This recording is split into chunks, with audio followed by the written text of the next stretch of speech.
Well, I think this is happening. Forrest, who's in charge of our communications at the church, he's on vacation, and we are left with a couple of mics and something that we hope is recording. So, want to start our next day Q&A with a confession, which is fitting since we talked about confessing sin last week.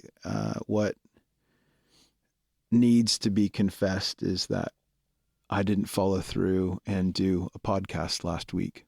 I said that I would do a podcast, a next day Q&A for the next 8 weeks, and then I didn't do that.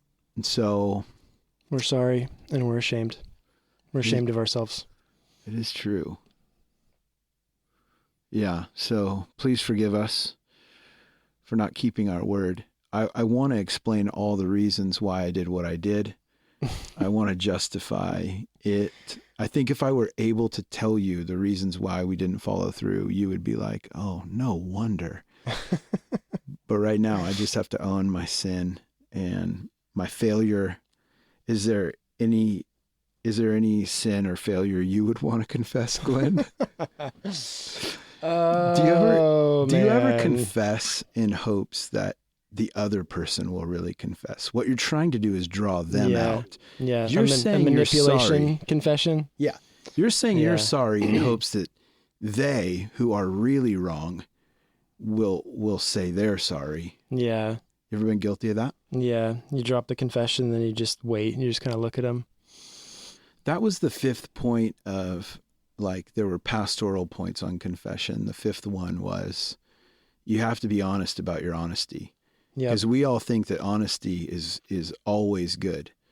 And that's not always true, because you can be honest for a bunch of different reasons. But people think that if you're honest, then it can't be anything but good. And that's not been my experience. I've been honest to hurt people. Yeah. I've been honest to manipulate, and I'm not always honest for the right reasons. Yeah. Or it's just like the person who just rails on somebody and then says, well, I was just being honest. Yes. That's not really cool. That is a great segue. We have a confession that we screwed up. We also have a guest. Katelynn Martin is here, which is exciting. She just shared this Sunday, October 1st, and we wanted to ask her a few questions.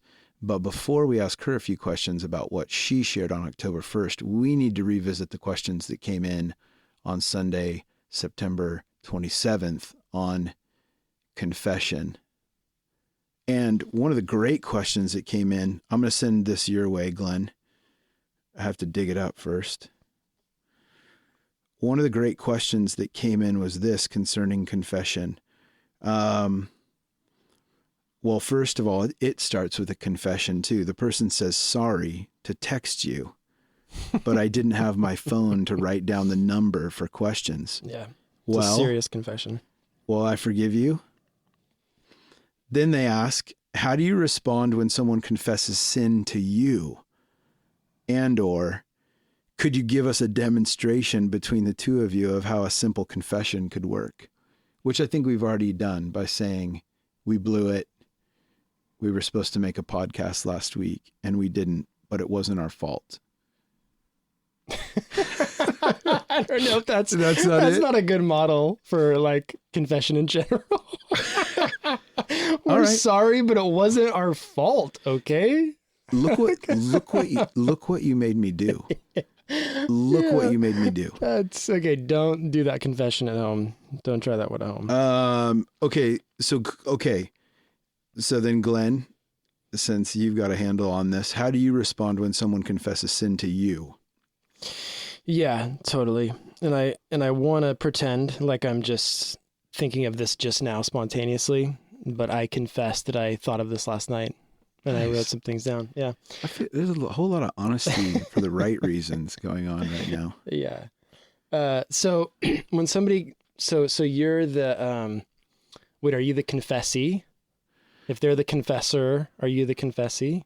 No. You're being like someone has come to you to confess their sin. Right. Exactly. Yeah. What do you call that? Oh, Confessala? Confess. I don't know. Okay. All right. Don't. We're wasting time. You're supposed to be helpful, making this easier, and you're making this complicated. Okay. So yes. Someone comes to you, confesses Right, their sin, okay. which is serious. Stop laughing. You're the priest. Yeah. Okay. Yeah. So, like, what are you doing? so first you want to maintain a balance of truth and mercy in general. So to do that, I think that looks like a few things. First, you don't want to make light of their sin. And you can do that by saying things like, just kind of writing off the sin they just confessed. Like, oh, everyone does that. Oh, don't even worry. Like, I do that all the time. Right. That's actually not helpful, because you demean someone's confession, and you actually can even demean the cross of Jesus when you just write off their sin, as if it's not a big deal. They're confessing it because it is a big deal. And so don't make light of it. Take seriously what they're saying. Yeah, by demeaning the cross of Christ, what you're saying is that, like, obviously this was significant enough for Christ to die for this. Yeah. So to just wink at it or be like, it's no big deal, it was obviously a very big deal. Right. That our sin separates us, and it needs to be addressed. That's what you mean by demeaning the cross. Yeah, okay. Thank you. Yeah, and I think we have a tendency to do that in our culture. So I think it's important to start with that. Secondly, don't act surprised. So yes, that's another unhelpful way to deal with the confession. What? Yeah, right. I mean, the reality is that we struggle with different things. Yeah. We all struggle with something, but we don't struggle with the same thing. So if somebody confesses something to you that is unexpected, or maybe not something that you personally struggle with, it's unkind to act shocked. Or so you just keep your face level, really, and just receive it with the gravity that it deserves. So don't act surprised. Another thing would be to not, once they've made their confession, don't pile on with reasons they shouldn't have done it in the first place. That's good. So this is on the, we're that balance of truth. Take their sin seriously, don't wink at it, but also mercy. Like, so if they've already gotten to the point where they're going to confess, then they don't need that from you at that moment. And also it's a very vulnerable place to confess a sin. Right. And it's not loving to then just give them a lecture on why they shouldn't have done that sin. Yeah. So really what you want to do, those were some don'ts. What you want to do is you want to respond with something short, positive, and to the point. Like, that's great, you're responding to God's conviction in this way. It takes a lot of courage to do that. Right. Now let's go after this in prayer together. Yeah. And then you pray. I mean, it's just better to lead someone to Jesus than to, play the part of the priest, absolve them of their sin and go on your way. Like, go to God together, and God will give them that perfect blend of mercy and truth.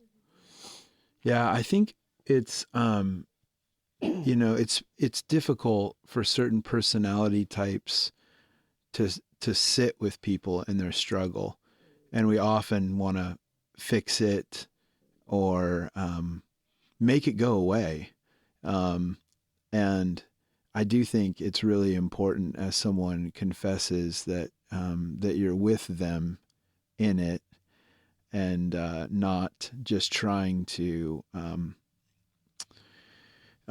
maybe just quickly kind of sweep it under the rug, but to really sit in it, ask questions about kind of what it's been like to struggle, hold, or maybe be caught up in this. So yeah, I think one other thing too I would add to what you said was, I think as someone who's coming and confessing, you shouldn't expect maybe a certain response from the person being confessed to.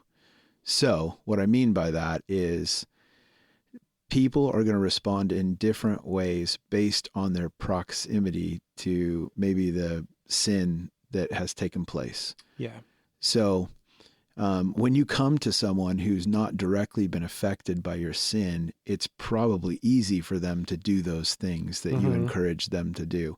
But when you come to somebody who has directly been affected by your sin, they can struggle to not do, kind of all the things that you've invited us to do. So Yeah. I It's think hard to maintain that objective posture if it's like the husband confessing to his wife that he's looked at pornography. That can feel super personal, and that is super personal. Yes. So I think giving the person that you're confessing to, also giving them space to respond, and because most likely you've been sitting in your sin for quite some time. You're very aware of it. You're very familiar with it. But the person you're confessing to is like, this is new news to me. So giving them time and space to respond, even saying that to them, like, look, I'm not going to put pressure on you to respond to this immediately, but I did need to confess my sin because it was against you, and it has affected our relationship. And just expect that if the person is close to you, they're going to be shook by what you share.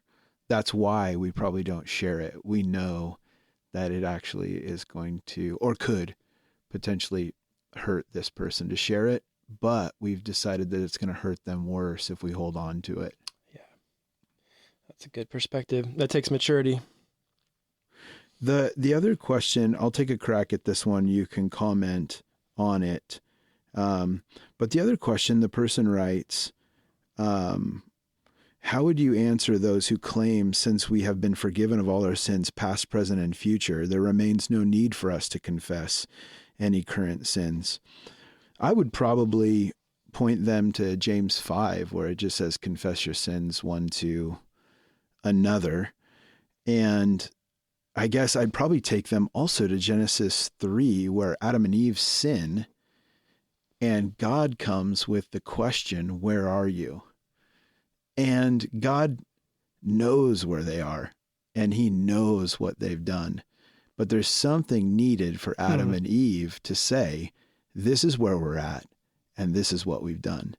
And I don't know that if confession is all for God, as much as it is for us to know, to recognize the significance and the weight of what we've done and to voice that. And there's something powerful about profession and confession, not just in a negative way, but in a positive way too. We're to believe in our hearts and then confess with our mouths that Jesus is Lord in order to be saved. There's something about the going public part, the actual speaking of kind of what's been internalized, that's really powerful for the healing process. Also, I would say, if someone comes to me and is like, I have no need to confess this, I've already dealt with it with God, I'd be like, no, you haven't. Because the people who have dealt with this before God are free to share not their wounds, but their scars. They know they've been forgiven. And because they know they've been forgiven, they're able to share openly and honestly about what's gone on. So the person who's still hiding, to me, is not healed. I mean, maybe, I don't know, maybe that's too harsh. Yeah, no, it makes sense. I think that's really good. And I think the Genesis 3, I think that I wouldn't have thought of it that way. I think that's a really profound answer to kind of the why behind the what of that question. I would just say, even real simply, Jesus gave us what's called the Lord's Prayer. And a part of the Lord's Prayer is confessing sin. It's saying, forgive us for our debts. The prayer. Yeah, the most important prayer that we have in the Bible that we're taught to pray regularly, or some form of it regularly. And he says, give us this day our daily bread and forgive us our debts. It's part of our daily prayer life, is confessing and asking for forgiveness. Yeah.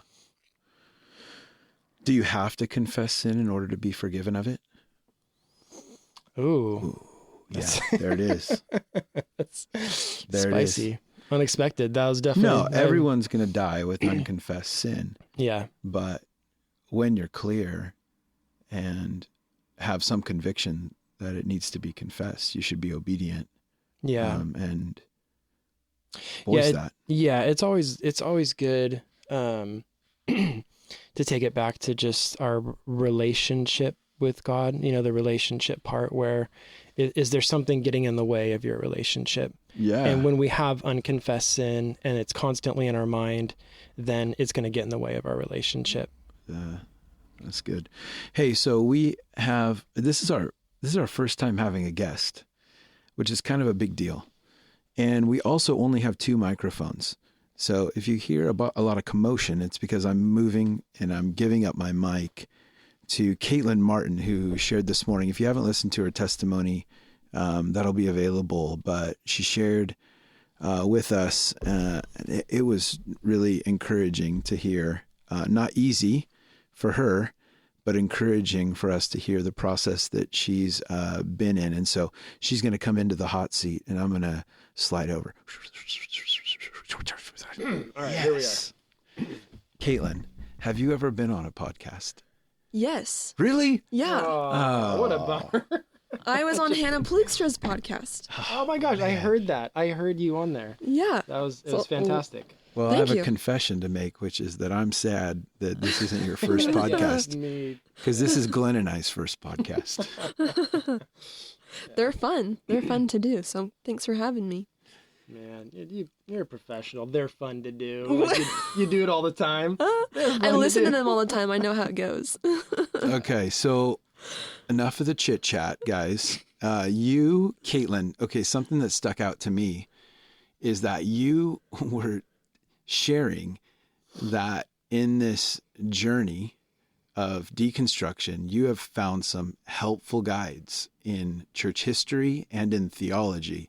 And you were talking about church history and theology like it was thrilling, like it was exciting, like it was so helpful and life-giving.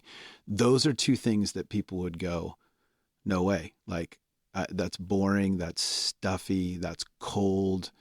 Why have you found church history and theology to be something life-giving in this moment?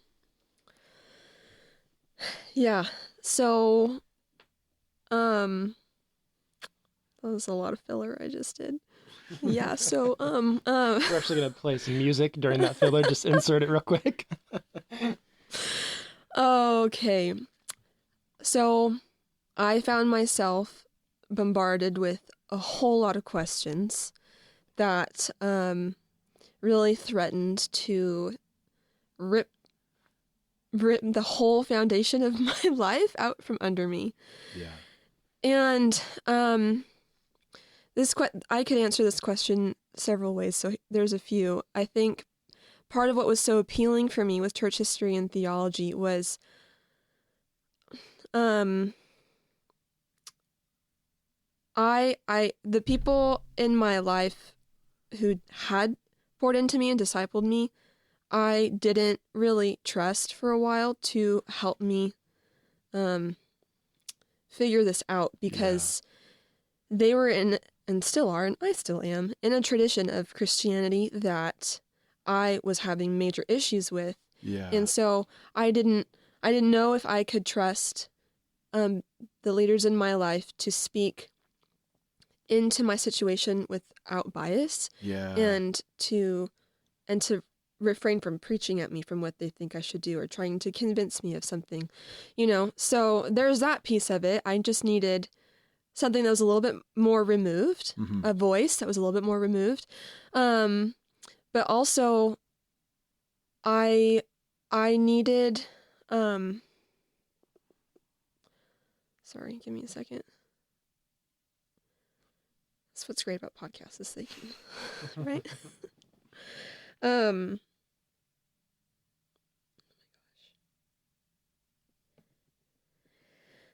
Okay. Yeah, I had a lot of questions that I knew, I figured out once I started just to dip my toes into some church history and theology, that there were a lot of people throughout the last 2,000 years who had very similar questions as me. Yeah. And so why try So you to weren't reinvent? alone, Right. basically. Why would I try to reinvent? And yeah, I'm not alone. Why do I try to reinvent the wheel of trying to figure this out? I don't have to figure this out by myself. There's so much material out there, and not all of it I agree with, obviously, but I have found just not only answers, but in that, which has been so, I think the most exciting thing for me is I've found family. Like, this is our family history. It's not just church history. It's not just theology. Like, I know some other people love this too, but I love like the ancestry DNA stuff and like learning about the family tree and like, okay, my family's from here, I'm this ethnicity, whatever. I love it. But what's really hard about that for me is the majority of my family who's now dead, there's very little personal information about them, what they believed and how they lived their lives, whatever. And so I feel a distance with them, even my blood relatives. But with church history, like you find belonging. You find belonging there that transcends blood and transcends, all of this. And so, so I found answers, and I found a family and a place to belong, like in something that's withstood the test of time. Yeah. 2,000 years is a long time, and people are dying all over the world for the same thing that people have died for since the early church. Like Jesus, Jesus died on the cross. So I felt like, okay, that's the thing I can hold on to. Like, I can find something to hold on to here. It doesn't feel so ambiguous, this Christian life. So I know that it's really helpful because when we face trends or it feels like there's a moment where everyone's deconstructing, it's always really helpful and healing to understand that we've faced this before. Yeah. And it's not just a current cultural trend, but it's something that we have faced and come through before. And you can see that there's actually precedent for everything that people are saying is unprecedented. I'm not sure why that's so healing, but it really is. Well, I think it's healing because it means it's not up to us. Yeah. Right? Like, we're not, I don't know, God's the one that got everyone else through all those, quote, unprecedented times. Yes. Right? Like, who are we to think that this new unprecedented time, like, we're left on our own? We're not. And I think seeing how God's come through for every generation in the past is so empowering. That's grace. I think that's another way to find grace is like, or visible sign of invisible grace, whatever. Yeah. So. Yeah, absolutely. What would you say to the person who's going through a process like you went through? They're deconstructing their faith. They're sifting through beliefs that they've had for a long time, maybe they've grown up with. What would you say to somebody who's right in the middle of that process? Yeah, first thing,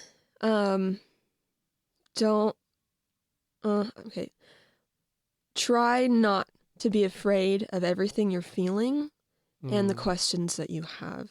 Yeah. Because God can handle those things. Yeah. And the feelings are real. They're not going anywhere, whether you deny them or not. Like, they're there and they're real. They exist. And the questions the same. They're real and they exist. And so that's the first thing is like, just give yourself space to feel it all and ask the questions.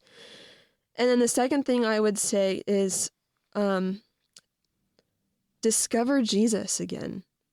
Because that's for me what I needed in the beginning was, I had this huge personal crisis with that image, that mask image that was so devastating. And I felt so like, what the heck is true? I don't know anymore. Okay, Jesus says he's the way, the truth, and the life. What the heck does that mean? God, help me find out. And I didn't say that with like excitement or feelings of like anticipation. I said that with so much grief and so much pain. But something inside me knew that it was worth finding out. Okay, if you are the truth, let's find out what that means. And trusting, even if it's just a small, tiny bit of trust, that he's going to show you. He's not trying to hide himself. Yeah. He wants us to know him. So So it's worth it to try to find out. Yeah. Can I ask one more kind of unscripted question with that is, because I heard that as part of your story up there too, that you just had this resolve to hold on to Jesus. Do you know how that got there in your spirit? I guess I'm asking because I feel like I have friends that have gone and are going through a bit of a deconstructing process, and I almost wish I could transplant that resolve into their spirit. Like, where did that come from? I don't know. That's been actually really hard for me to reconcile. Like, God, why am I different? There are so many people, like you said, who are in the midst of deconstruction and they can't, I don't know, do whatever the heck I did. And I don't think I can really own that as myself. Like, I don't really think that was me. And I don't think I'm special, that God worked that out in me in a different way than other people. But I can only explain it as grace and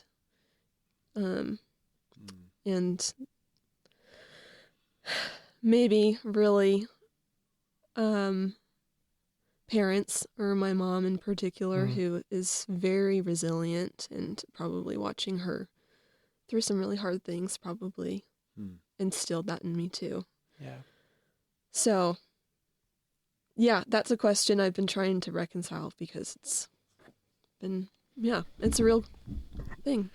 I know that was a beautiful moment as you were testifying, when you were like talking about your beliefs kind of collapsing under the weight of just life. They just weren't holding up like they used to. Nothing was holding water and everything was breaking down, but you broke down and you said, I still loved Jesus. And it was like, oh man, like, I think everyone could connect with that, because we all have questions. We're all facing difficulty and challenges, and, we're faltering in the face of like trials, and yet there is that thing, that resolve inside of us that's like, I still, it's almost like when the disciples go, where are we supposed to go? Like, you have the words of life.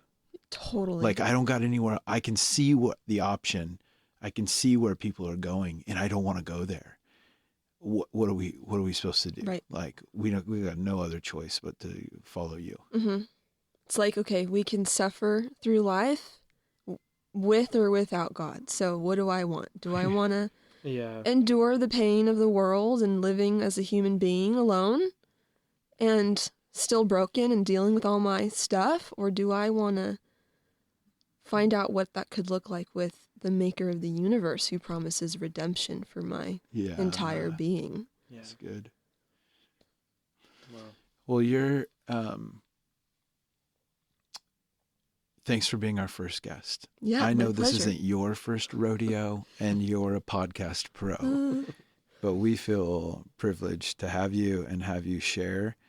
And and thank you to our listeners for forgiving us. And I wish you could see how close me and Travis are right now. It's comical. Yeah, it's snuggly. We're sharing a mic like a duet. What's a famous duet? We're like back Sonny to and back. Cher? Yeah, maybe. I was thinking more Islands in the Stream. That's is that Kenny Loggins? I Dolly don't Parton? know. I'm the wrong person to ask. Okay. Well, I'm the music guy, and my music knowledge fails me, and so forgive me.